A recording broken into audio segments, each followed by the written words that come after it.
시청자 여러분 안녕하십니까? 토마토 인터뷰 소통 허준식입니다. 자, 오늘 소통에서는 제가 귀한 분 한 분 모셨는데요. 바로 로봇 전문가이고요. 그 주인공은 한국로봇산업협회 조영훈 이사님이십니다. 네, 안녕하십니까? 네, 안녕하세요. 네, 반갑습니다.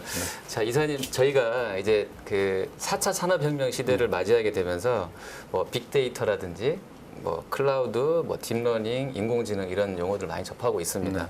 근데 가만히 이렇게 생각을 해보면 결국은 이런 모든 것들이 한 가지 기결점, 그러니까 뭐 사람들이 하기 싫어하거나 하기 어려운 힘든 일들을 대신해 줄 만한 어떤 기계 장치, 뭐 로봇, 뭐 이런 식으로 연관성이 좀 있는 것 같아요. 이게 사회나든지 경제 구조 변혁 과정에서 어떤 우리 한국로봇산업협회 역할도 이런 상황을 맞이하면 좀 더 커질 것 같은데 협회 소개부터 잠깐 좀 부탁을 드리겠습니다. 저희 협회가 그 내후년이면은 20주년이 됩니다. 네. 1999년에 지능형 로봇 사업 기반 조성학과 그리고 사업자의 권익보호를 위해서 설립이 됐고요. 네. 그 후에 이제 대정부 건의를 통한 제도 개선 환경을 많이 개선하는 부분과 그리고 표준 개발 그리고 시장 창출 보급 사업 이런 부분들을 좀 진행해 왔고요. 네네. 그리고 시장 마켓플레이스의 역할을 통해 가지고 하는 전시 사업을 운영하면서 시장이 좀 더 나갈 수 있는 그런 방향을 만드는데 좀 노력을 한 게 있었습니다. 네. 자, 그리고 이제 제가 이제 회원사를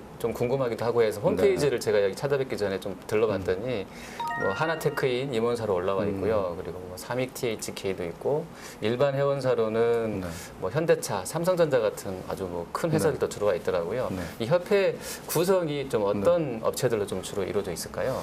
처음에 저희가 1999년에 설립됐을 때만 해도 지능형 로봇이라고 하는 서비스 로봇을 중심으로 구성이 됐었습니다. 거기는 지능형 로봇이라 하면은 가정에 들어간 로봇을 중심으로 하는 청소 로봇이라든지 뭐 아니면은 안내형 로봇이라든지 아니면 뭐 소셜 로봇이 이런 부분을 중심으로 많이 했었는데 그 후에 좀 저희가 2009년에 다시 조직이 통합이 됐어요. 통합이 되면서 산업 로봇까지 확대가 돼서 지금 현재는 산업 로봇까지 포함되는 형태가 됐고요. 그러다 보니까 회원사 구성이 한 150개 정도 되는데요. 150개 중에서 지금 제조용 로봇 분야와 그리고 이런 어떤 공장 아까 저희 자동화 설비 쪽 자동화 설비 들어가는 부분이 좀 있는 거고요. 그러니까 가정에 들어가는 개인 서비스 로봇도 있고요. 그리고 어떤 필드 환경이라든지 아니면은 공공기관이라든지 아니면은 뭐 의료 이런 쪽에 들어가는 전문 서비스 로봇이라는 이런 부분을 나눠져 있습니다. 네. 자, 회원사가 한 150곳 정도 되면 우리가 좀 상당히 좀 업력이 오래됐다 이렇게 로봇 산업의 역사가 좀 올해 좀 지났다 이렇게 좀 볼 수 있을까요? 그럴 수 있습니다. 하고 있고요. 시장들을 조금 저희들이 고민들은 과연 그러면 킬러 앱을 어떻게 찾아가지고 어떻게 더 많은 상품을 만들어서 시장을 만들어낼 것이냐라는 부분인 거죠. 그러니까 그런 부분을 만들기 위해서 시장들은 뭐 개인 서비스도 그랬지만 지금은 대기업을 중심으로 하는 전문 서비스들 아무래도 자본이 많이 들어가는 손이 많이 들어가는 이런 쪽들은 전문 서비스들은 뭐 하나테크니를 비롯해가지고 그리고 현대 로보틱스 이런 쪽에서 지금 하고 있습니다. 하고 있고요. 그리고 또 중소중견기업을 중심으로는 가정에 들어가는 이런 로봇들을 좀 만들고 있는 형태가 유진 로봇 같은 경우 네, 그렇습니다. 하고 있고요. 그런 로봇들이 이제 시장 경쟁력을 좀 가지고 세계 시장에서 조금 뭔가 시장을 열고 있는 중이고요. 그 시장이 아마 그 좀 신성장 동력 산업이라든지 아니면 4차 산업혁명의 가장 중요한 핵심 역할들을 맡게 되지 않을까 생각하고 있습니다. 그러면 우리가 로봇이 업력으로 보면 출발을 저희가 이제 보니까 1970년대 이렇게 보기도 하던데요. 그게 아까 로보틱스 잠깐 말씀해 주셨는데 그 현대중공업이나 어떤 그 대우조선, 대우중공업 이런 식에서 최초로는 제조용 로봇이 이제 우리의 시발점이라고 보면 될까요? 그렇죠. 지금 내년이면은 저희 한국에 그 제조용 로봇 도입한 지 40주년이 됩니다. 40년 역사인가요? 벌써 조금 지나고 있고요. 그 1978년에 현대 자동차에서 다점 용접 로봇이 이제 도입되면서 시작을 했고요. 현대차에서 출발했고요. 그렇죠. 했고요. 그 후에 보면은 84년에 불과 한 6년 후에 국산화에 성공을 했어요. 이게 누가 대우중공업이 대우중공업에서 성공했고요. 네네네. 예. 대우중공업 성공하고 나서 LG산전이라든지 아니면 현대로보틱스 이런 데서가 나오게 된 거죠.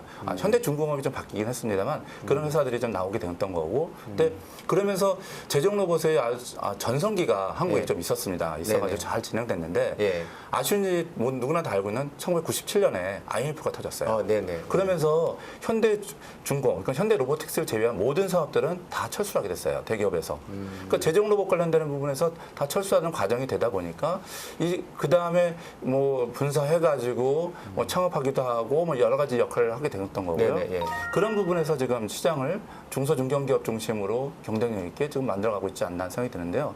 한국의 그런 면에서 보면 로봇 산업의 경쟁력이라든지 이런 부분은 어디에서 오냐라고 하면은 역시 산업 로봇의 기반 기술이 아닌가라는 생각을 합니다. 그래서 그런 쪽을 가지고 있었기 때문에 지금도 여러모로 뭐 그래도 세계 로봇 선진국가 어깨를 견딜 수 있지 않나 이런 생각도 하고 있습니다. 그 아까 IF 얘기 잠깐 해주셨는데요. 그러면 저희가 지금 상장사 중에서 아까 LS 산전, 네, LS 산전이요. 네, 네. 그런 데서 혹시 그쪽 지원이 끊기게 되면서 네. 이탈했던 인력들이 네네. 새로 꾸리게 된 회사들이 지금 상장사 중에 좀 있을까요? 좀 있습니다. 지금 네. 고영 테크놀로지라는 회사도 있고요. 상장사 고영 고형, 네네, 고영, 고영, 네, 네. 고영 테크놀로지라는 회사가 네네, 있고요. 네. 거기는 뭐죠 3D 이 검사 장비 좀 하면서 지금 저것도 하고 있죠. 지금 뭐 신문에서 좀 나오긴 했습니다만 복강경을 대신할 수 있는 이런 의료용 로봇, 네, 의료용 로봇? 귀에 들어가는 이런 저희 수술 로봇 같은 것들을 네네. 좀 만들고 있고요. 예, 예.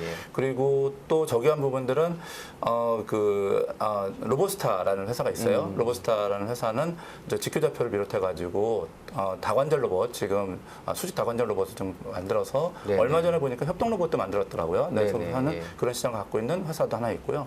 그리고 또 하나 회사가 지금 자본이 중국적으로 바뀌었습니다만 DST, 로봇이라는 로봇. 회사. 네네. 옛날에 거기가 이제 동부 로봇 그리고 전에 다사 로봇에서 출발했었고요. 네네. 그 다사 로봇 출신들이 그렇게 또 만들었던 부분이었습니다. 그래서 아마 다른 쪽보다 LS 산전 출신들은 기업을 이렇게 많이 만들어져 가지고 사업을 지금 경쟁력 있게 운영하고 있지 않나 생각이 듭니다. 우리 산업의 어떤 그 현황들도 또 궁금한데요. 우리가 로봇 산업이 좀 글로벌하게 봤을 때 어떤 규모라든지 어떤 우리만이 갖고 있는 산업의 경쟁력 이런 게 좀 있을까요?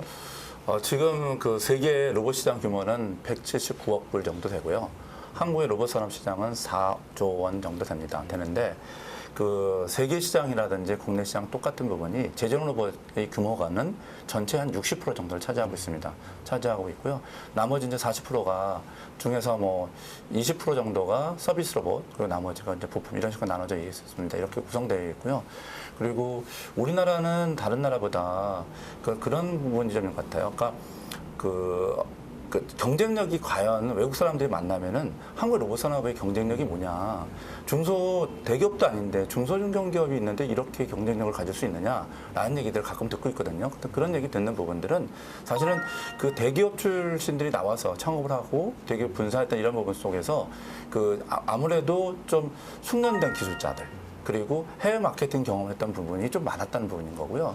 또 거기에 맞는 한국이 또 독특하게 이런 기술적인 수용도 굉장히 높은 나라고 또 로봇에 관련돼서도 많이 도입된다고 말씀이 나오고 있어요. 그러니까 그런 부분을 가지고 조금 시장이 좀 훨씬 더 그러니까 뭐 시장 자체는 작지만 국내 시장 수용도 너무 높기 때문에 좀 이거 뭐 사업하기 좋고 그리고 경쟁력을 만들어내기가 쉬운 그런 나라가 아닌가라는 생각을 좀 하고 있습니다. 사실 저희가 이제 그 로봇 할 때 보면 우리 일자리 뺏어가는 것 아니냐 이런 우려들도 있고요. 네. 실제로 맥킨지가 최근에 뭐 낸 보고서 보니까 앞으로 로봇이라든지 설비 자동화 뭐 이런 것 때문에 2030년 되면 뭐 전 세계적으로 8억 명이 이제 뭐 일자리를 잃을 것 같다. 이런 약간 좀 뭐 네. 부정적인, 뭐 네. 비관적인 리포트도 있는데 이사님께서 생각하시기로는 우리 네. 그 로봇 산업의 어떤 미래가 이렇게 로봇이 인간을 이렇게 다 대체해서 인간의 어떤 일자리나 이런 걸 뺏는 그런 쪽의 모습인 건지 아니면 아까 협업 로봇 말씀해 주셨잖아요. 네, 네, 그렇게 네. 이제 어떤 인간의 삶을 더 윤택하게 하고 네. 또 안락하고 편안한 쪽으로 네. 유도하는 그런 좀 어떤 인간 어떤 네. 조력형이라 해야 될까요? 인간을 돕는 식으로 발전되게 될지 네. 갖고 계신 어떤 그 미래의 상이 어떤지 좀 궁금합니다.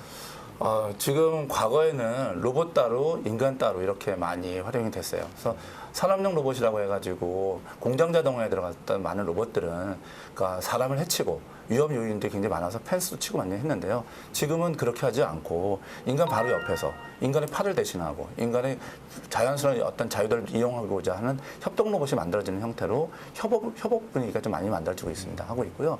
뿐만 아니라 가정에서도 보면 이제 사회적 약자라고 하나요? 뭐 노인도 있을 거고 독거 노인도 될 수 있는 여러 사람들을 대상으로 좀 그 파트너십을 갖고 있는 그런 로봇들. 그런 로봇이 요즘은 소셜 로봇이라는 이름으로 많이 만들어지고 있어요. 만들어지고 있어서 인간이 좀 이렇게 외로움들을 달랠 수 있고 그리고 또 거기에다 또 딥러닝이라고 하는 인공지능 기술이 좀 첨예됨으로 인해서 가미됨으로 인해 가지고 훨씬 더 인간과 좀 교감할 수 있는 여러 가지 더 만들어진 거죠. 근데 어떤 면은 그보다는 더 중요한 부분들은 그런 것 같아요.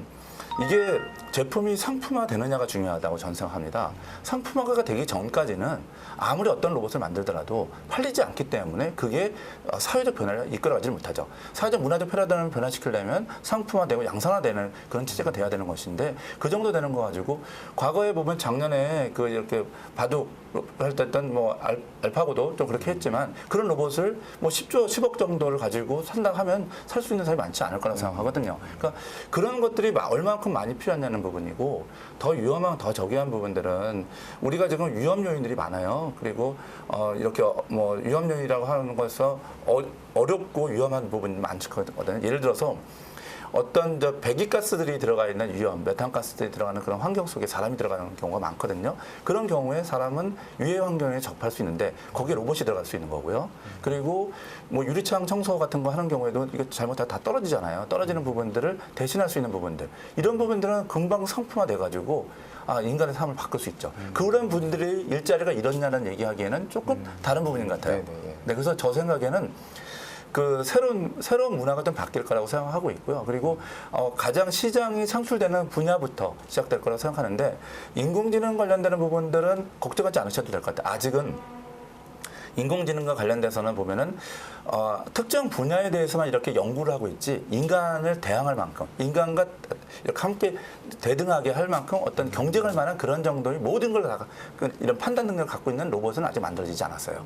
그러니까 뭐 이렇게 바둑처럼 어떤 부분에 집중적으로 그걸 할 수 있는 사람 아니면 산술적인 어떤 역할들을 할 수 있는 그런 로봇들 이런 형태를 만들어질 수 있었던 거지. 근데 인간보다 그 분야는 뛰어날 수 있어요. 하지만 인간의 감각, 인간의 어떤 판단력 이것까지 쫓아가지 못하는 거죠. 그래서 아직은 그 정도의 그 기술력은 확보하지 못했다고 생각하고요.